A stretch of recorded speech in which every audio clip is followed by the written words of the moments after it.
I want to show you my party trick. Ready? Look at my cheeks. Not those cheeks, these cheeks.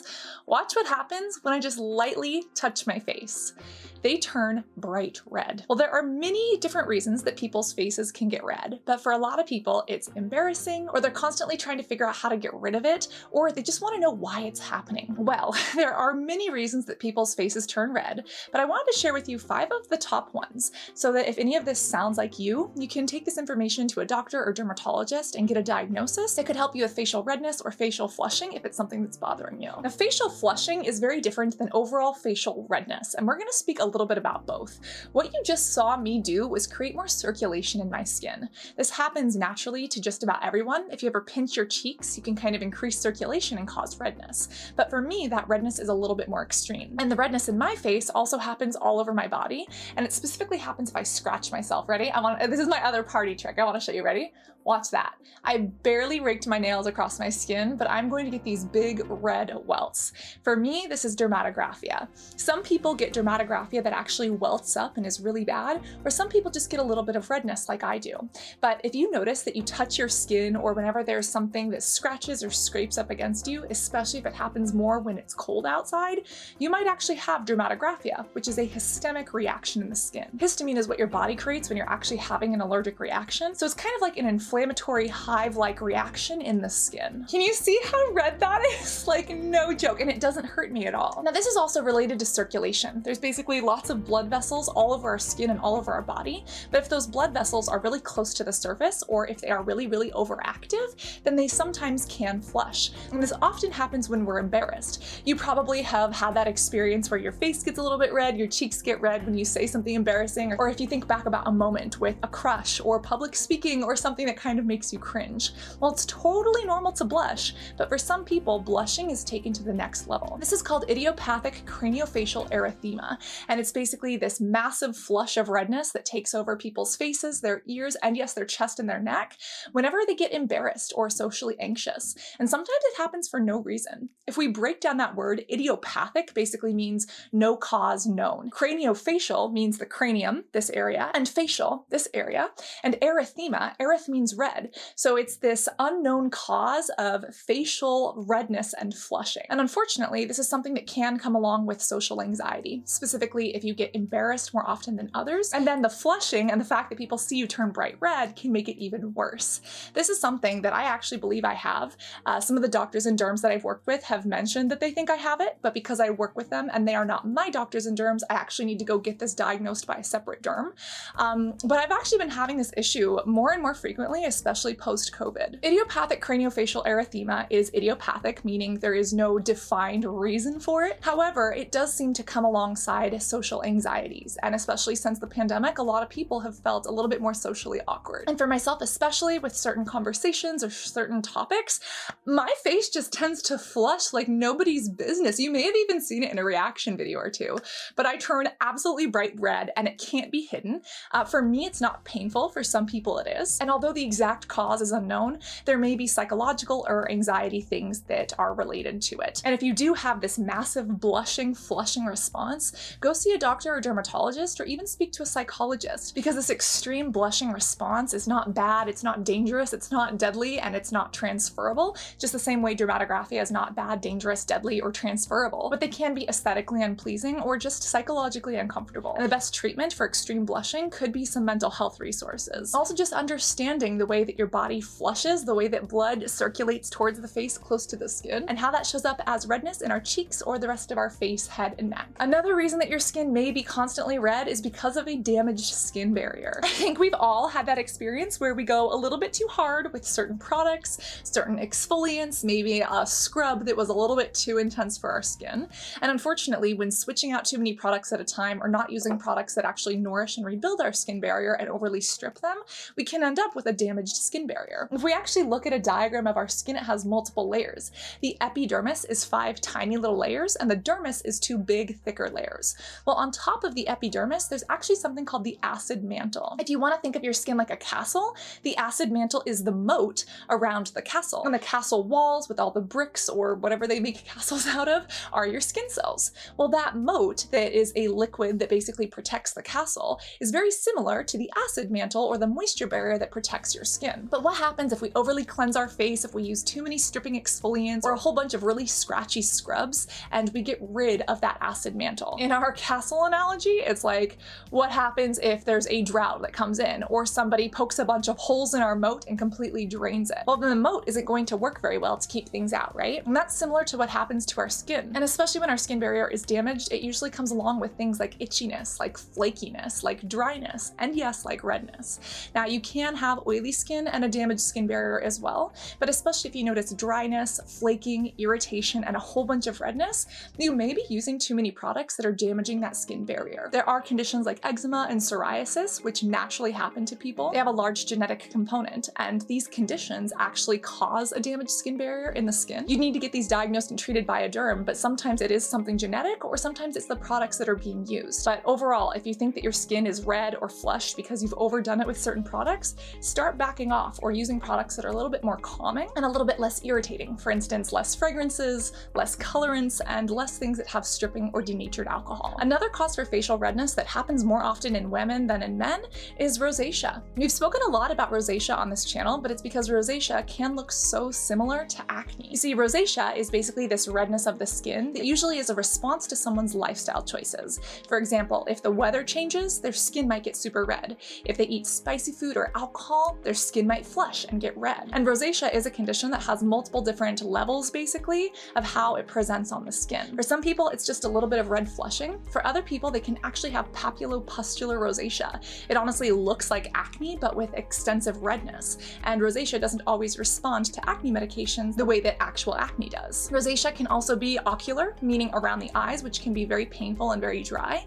And for some people, they can actually develop rhinophyma, which is basically a very large misshapen nose that has tons of overactive sebaceous or oil glands. Now, you need to get this diagnosed by a derm, and sometimes it can be hard because rosacea can look like acne if it has those pustules, or again, redness and flushing in the face, or it could look like lupus. Lupus has kind of a butterfly rash across the nose and the cheeks, and sometimes a lupus flare could look like rosacea. This is why it is so important to get diagnosed, but rosacea is very common, and it is usually more common in women than men, and it usually does develop later in life, especially if you find that when you eat spicy foods or alcohol, your face tends to flush, or if you go out in the sun and you didn't stay out long enough to get a burn, but with the change of weather or the change of temperature, your face just starts to freak out, especially if your face is overly dry. This could be rosacea. And there are many things over the counter that are wonderful for treating it, but there are also some really powerful prescriptions that doctors and derms can recommend. But a lot of people might look at their skin thinking they have acne and wondering why their skin isn't responding to acne treatment and why it's so freaking red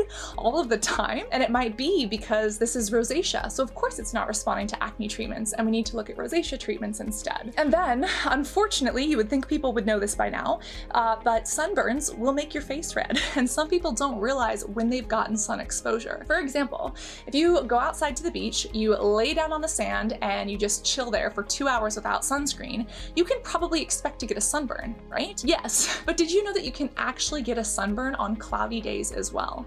You can also get a sunburn if you're just driving in a car. Let's say that there was traffic and you spent an extra long time in a sunny vehicle during your commute. Let's say that you were skiing. It's super cold outside, but the slopes are nice, bright, and white, and the sun actually hits the snow and reflects onto your face. This can also cause a sunburn. And for a lot of people, they don't realize when they are getting that sun exposure, especially if they're not wearing a sunscreen every day. SPF is your BFF, we know this, and yes, it is an anti-cancer medication. Essentially, it helps to prevent skin cancer, but aesthetically, it also prevents premature aging. It prevents fine lines and wrinkles. It prevents your collagen and elastin and those deep 2 layers from being degraded. Now remember, there are 2 different forms of sun rays that actually penetrate through the atmosphere that do damage to our skin. UVA rays that go deeper and really degrade the collagen and elastin that cause aging, and UVB, or the burning rays, that actually hit the top of the skin but really cause a lot of damage and create that burning sensation as well as that look. It can be really hard to treat a sunburn, especially if it's a bad one. We actually have an entire video on that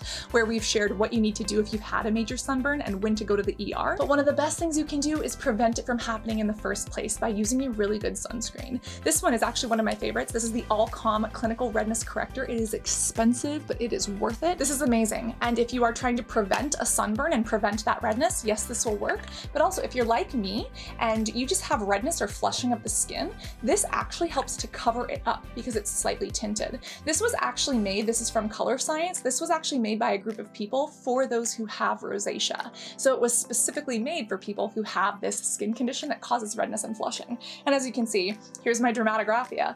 Let me just show you. It is a thickums thick formula, but look at how well that covers. And this not only protects me with an SPF 50, but it also covers this redness. So if you are embarrassed and you flush easily, or you just want that protection all the time, this formula can absolutely do it. And a little bit goes a very, very long way. You should never skimp on your sunscreen, but this stuff is amazing. And I just wanna show you, let me kind of do this to both of my cheeks. I'm going to slap my face evenly on both sides, basically to stimulate the circulation. And I just want to show you how well this sunscreen works versus the side that didn't have the sunscreen. And did you know that slapping facials are actually a thing? Specifically in the Nordic countries like Sweden, there are actually facials where you can pay to get slapped to help with blood flow and circulation. So some people pay for that. I actually paid to get my face slapped at Skin Gym in Los Angeles. That was lots of fun. But look at how well this covers. I love it. There are also sunscreens that have a slightly green tint. Green can neutralize redness. So if you have constant redness, for example, rosacea or idiopathic craniofacial erythema, this red blushing that you never know when it'll pop up, this could be a really great option because this prevents that from showing through all the time. Or if you have a major sunburn, this prevents the next one as well as helps with the current one. This is also fragrance-free. Because it's made for people with rosacea, it's much more gentle on skin. So if you have a damaged skin barrier, this should help. Now, if you've already got a sunscreen in your routine and you don't feel that you need this one of my favorites is this Holika Less on Skin. This is such a good serum. This is a Cica serum, and I have been obsessed with this for years now. It is K-Beauty, but it has this really hydrating Cica. Look, I'm almost out. And it has this beautiful blend of ingredients that actually calms down irritation. And yes, this is fragrance-free. It's all about being less on skin and very hydrating. So if you do have a damaged skin barrier, you're just looking to step away from all of the exfoliants and calm down redness, this is something that you can use day or night to help really calm the skin down and rebuild it. This has centella as well as other skin nourishing ingredients, and you could use this if you have rosacea as well, or if you have this extreme facial blushing or even dermatographia as well, but it's probably not going to be as effective as something that actually covers that. Now, if you have rosacea, again, this could work very well because it's nice and hydrating and it calms down redness, but one of the best things you can do, especially if you have redness from rosacea or redness from acne or redness from acne and rosacea, is using something that targets it. Rosacea tends to respond really well to azelaic acid. There are prescription strength azelaic acids or ones that you can get over the counter. This is from Paula's Choice. This is my little green leprechaun. I love this for rosacea as well as for anyone who is pregnant or breastfeeding and has acne because it works for both. This is a 10% azelaic acid booster. You can use it on its own or with other products layered or mixed in. But Paula's Choice did it right. And 10% is something you can get over the counter. If you wanted to get prescription, you could get like 20%.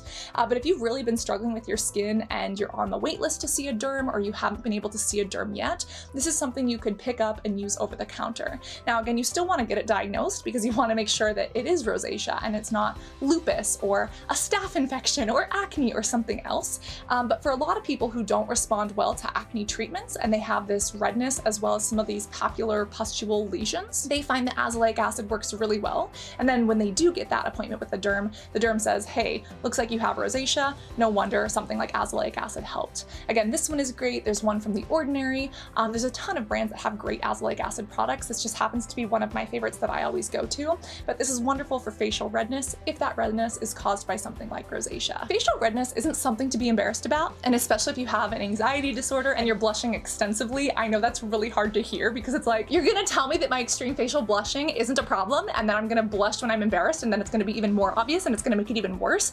Trust me, as someone with an anxiety-ridden brain currently, I understand. But the truth is that we're often perceiving ourselves and judging ourselves more than other people. And a lot of other people are so hyper concerned about themselves, they're not looking at you or your skin. If you're making eye contact, if you're speaking confidently, and especially if you're saying interesting things, they're not sitting there looking at your skin or worrying about what tone or color your face is. If it is something you're concerned about, there are definitely different things that you can use, or different experts like doctors and derms, or even psychologists that you can see. Again, there are many reasons for facial redness, including other ones that we did not discuss, but I hope this helps you understand a little bit more about the 5 main ones and the fact that so many people, including myself, go through some of these things. And again, it's not something that we should judge ourselves for, it's something that we can understand. And the more we understand it, the less scary it becomes. The more we understand it and the less scary it becomes, the more open we are to doing something about it if we so choose to. Also, I've tagged all of my favorites right here for facial redness, and you can click that little view products button if you want to see some of my favorites, and you can actually click the little square there if you want to save them to a list to look at later. But if I've missed any of your favorite products that helped you control facial redness, please put them in the comments below so that I can look into them. Or if there's one that you want me to buy and try so you don't have to,